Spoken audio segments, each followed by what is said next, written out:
కి ఒక సంబంధం ఉంది.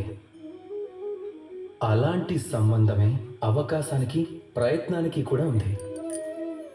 మనిషి అనుకుంటాడు నాకు కొంచెం ధనం లభిస్తే నేను ఏదో ఒకటి చేయొచ్చని. ధనం అనుకుంటుంది నువ్వు ఏదైనా చేస్తే నేను నీకు లభిస్తాను అని. మనిషి అనుకుంటాడు నాకొక అవకాశం వస్తే నేను తప్పక ప్రయత్నిస్తాను అని. అవకాశం అనుకుంటుంది నువ్వు ప్రయత్నం చేస్తేనే కదా నేను లభించేది అని. జీవితంలో మీరు ఎప్పుడూ ఇలా అనుకోకండి.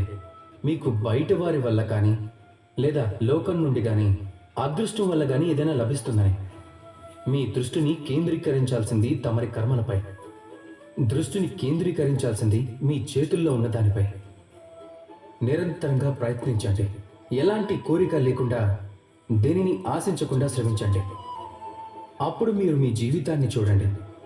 అది సాఫల్యం కానివ్వండి, సుఖాలు కానివ్వండి, ధనమైనా కానివ్వండి, అది అవకాశమైనా సరే స్వయంగా మిమ్మల్ని వెతుక్కుంటూ మీ దగ్గరికి వస్తుంది.